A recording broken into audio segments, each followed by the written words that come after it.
भुवः स्वहा तस्तवितुर्वरेण्यं भर्गो देवस्य धीमहि धियो यो नः प्रचोदयात्। बंधुओं, अब हम जानेंगे गायत्री मंत्र का सही अर्थ क्या है। हम पृथ्वीलोक, भूर्लोक और स्वर्गलोक में व्याप्त उस सृष्टिकर्ता प्रकाशमान परमात्मा के तेज का ध्यान करते हैं। हमारी बुद्धियों को सन्मार्ग की तरफ चलने के लिए परमात्मा का तेज प्रेरित करे।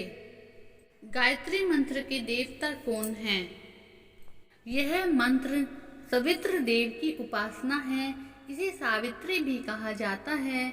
ऐसा माना जाता है कि इस मंत्र के उच्चारण और इसे समझने से ईश्वर की प्राप्ति होती है। इसे श्री गायत्री देवी के रूप में भी पूजा जाता है।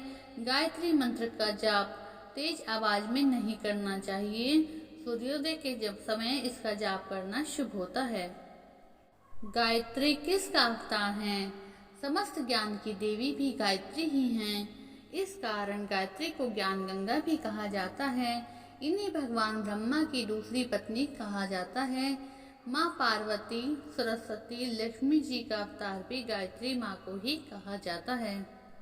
गायत्री मंत्र की खोज किसने की? गायत्री मंत्र की खोज ऋषि विश्वामित्र ने की। गायत्री मंत्र का जाप करने से क्या लाभ होता है? गायत्री मंत्र का जाप करने से शारीरिक तथा मानसिक विकारों से छुटकारा मिलता है। ध्यान केंद्रित करने में सहायता होती है। शरीर को सकारात्मक ऊर्जा। गायत्री मंत्र कहाँ से लिया गया है? तो गायत्री मंत्र सबसे पुराने वैदिक साहित्य ऋग्वेद में से लिया गया है। गायत्री माँ का जन्म कब हुआ? शास्त्रों के अनुसार माता गायत्री का जन्म श्रावण पूर्णिमा तिथि के दिन हुआ था। इसलिए इस दिन को गायत्री जयंती के रूप में मनाया जाता है। अधिकांश लोग, विशेष रूप से दक्षिण भारत में, श्रावण मास की पूर्णिमा को ही गायत्री जयंती मनाते हैं। गायत्री माता की जाति क्या थी? वेद कन्या गायत्री को अहिर कन्या अथवा गोप की कन्या भी कहा जाता है।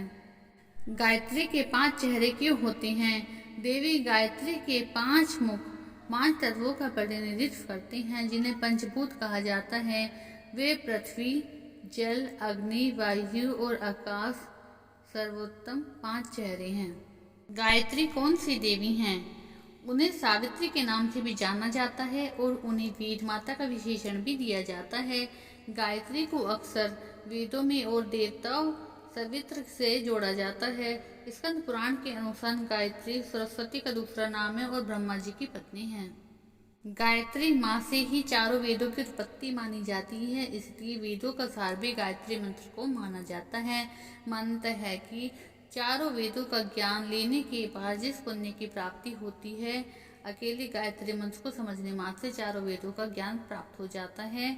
गायत्री माँ को हिंदू भारतीय संस्कृति की जन्मदात्री भी मानते हैं। कैसे हुआ गायत्री का विवाह? कहा जाता है कि एक बार भगवान ब्रह्मा यज्ञ में शामिल होने जा रहे थे। मान्यता है कि यदि धार्मिक कार्यों में पत्नी साथ हो तो उसका फल अवश्य मिलता है, लेकिन उस समय किसी कारणवश ब्रह्मा जी के साथ उनकी पत्नी सावित्री मौजूद नहीं थी। इस कारण उन्होंने यज्ञ में शामिल होने के लिए वहां मौजूद गायत्री से विवाह कर लिया। कैसे हुआ गायत्री का अवतरण? माना जाता है कि सृष्टि के आदि में ब्रह्मा जी पर गायत्री मंत्र प्रकट हुआ। माँ गायत्री की कृपा से ब्रह्मा जी ने गायत्री मंत्र की व्याख्या अपने चारों मुख से 4 वेदों के रूप में की। आरंभ में गायत्री सिर्फ देवताओं तक सीमित थी, लेकिन जिस प्रकार भागीरथ कड़े तप से गंगा मैया को स्वर्ग से धरती पर उतार लाए, उसी तरह विश्वामित्र ने भी कठोर साधना कर माँ गायत्री की महिमा अर्थात गायत्री मंत्र को सर्व साधारण तक पहुँचाया। गायत्री माता की महिमा। गायत्री की महिमा में प्राचीन भारत के ऋषि मुनियों से लेकर आधुनिक भारत के विचारकों तक अनेक बातें कही गई हैं। वेद, शास्त्र और पुराण तो गायत्री माँ की महिमा गाते ही हैं। अर्थवेद में माँ गायत्री को आयु, प्राण, शक्ति, कीर्ति, धन और ब्रह्म तेज प्रदान करने वाली देवी कहा गया है। महाभारत के रचयिता वेद व्यास कहते हैं कि गायत्री की महिमा ऐसे है जैसे फूलों में शहद, दूध में घी का सार रूप छुपा रहता है, वैसे ही समस्त वेदों का सार गायत्री है। यदि गायत्री को सिद्ध कर लिया जाए तो ये कामधेनु की तरह इच्छा पूरी करने वाली हो जाती है।